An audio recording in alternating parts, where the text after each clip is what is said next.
യോഹന്നാൻ സുവിശേഷം 11-ാം അധ്യായം 27-28 വാക്യങ്ങൾ ഇപ്രകാരമാണ് നാം വായിക്കുന്നത്. അവൾ അവനോട്, ഉവ്വ് കർത്താവേ, ലോകത്തിൽ വരുവാനുള്ള ദൈവപുത്രനായ ക്രിസ്തു നീ തന്നെ എന്ന് ഞാൻ വിശ്വസിച്ചിരിക്കുന്നു എന്ന് പറഞ്ഞിട്ട് പോയി.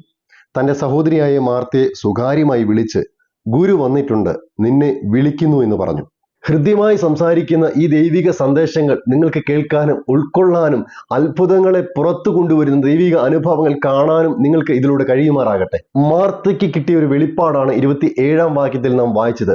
യേശുവുമായി സംഭാഷിച്ചു കൊണ്ടിരിക്കുമ്പോൾ മറിയ പ്രതികരിക്കുന്നതാണ്, നീ ദൈവത്തിന്റെ പുത്രനായ ക്രിസ്തുവാണെന്ന് അവൾക്ക് ബോധ്യപ്പെട്ടു എന്നുള്ളത്.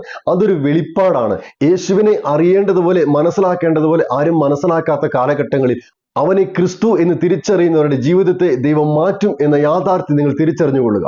തിരുവചനത്തിലുടനീളം പല വ്യക്തികളെക്കുറിച്ച് നമുക്ക് അതിനെ കാണാൻ കഴിയുന്നുണ്ട്. ശമരിക്കാരിയായ സ്ത്രീയുടെ അടുത്തേക്ക് യേശു കടന്നു ചെല്ലുമ്പോൾ അവൾ ആദ്യം യേശുവിനെ മനസ്സിലാക്കുന്ന ഒരു യഹൂദൻ എന്നാണ്. എന്നാൽ തന്റെ പ്രവചനത്തിലൂടെ യേശുവിനെ ഒരു പ്രവാചകനെന്ന് അവൾ മനസ്സിലാക്കുന്നു. എന്നാൽ ഒടുവിലായി അവളെക്കുറിച്ച് സംസാരിക്കുമ്പോൾ അവൻ ഒരു ക്രിസ്തുവാണെന്ന്, മശിഹയാണെന്ന് അവൾ തിരിച്ചറിയുന്നത് കാണാൻ കഴിയും. ഇങ്ങനെ പലവിധ അവസ്ഥാന്തരങ്ങളിലൂടെ പലരും യേശുവിനെ മനസ്സിലാക്കുന്നത് പല വിധത്തിലാകാം. എന്നാൽ യേശുവിനെ ക്രിസ്തു എന്ന് മനസ്സിലാക്കുന്നവന്റെ ജീവിതം മാറും. ഈ യാഥാർത്ഥ്യത്തെ തിരിച്ചറിഞ്ഞ് ഈ വെളിപ്പാട് കിട്ടിയ പത്രോസിനോട് യേശു ചോദിക്കുന്നുണ്ട്, ഞാൻ ആരാണെന്നാണ് നിങ്ങൾ പറയുന്നത്?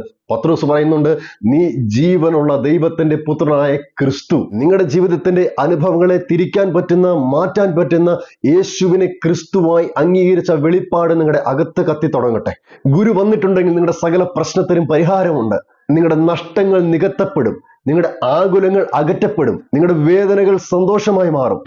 ഇന്നത് നിങ്ങൾ കേട്ടുകൊണ്ടിരിക്കുമ്പോൾ നിങ്ങളുടെ ഭവനങ്ങളിൽ വരേണ്ടവൻ വന്നിട്ടുണ്ടെങ്കിൽ സകലത്തിന്മേലും ഒരു സമാധാനം വെളിപ്പെടും. ഇതിന് തൊട്ടു മുൻപ് ഒരു വേദഭാഗം പറയുന്നത്, പല യഹൂദന്മാരും ആ ഭവനത്തിൽ വന്ന് അവരെ ആശ്വസിപ്പിക്കേണ്ടതിന് അവൾ അടുത്തിരുന്നു എന്നുള്ളതാണ്. എന്നാൽ ആരൊക്കെ ആശ്വസിപ്പിക്കാൻ അടുത്തു വന്നാലും വരേണ്ടവൻ വന്നിട്ടില്ലെങ്കിൽ നമ്മുടെ ജീവിതത്തിൽ പല സ്ഥലങ്ങളിലും ആശ്വാസം കണ്ടെത്താൻ നമുക്ക് കഴിയുകയില്ല എന്ന് നാം മനസ്സിലാക്കണം.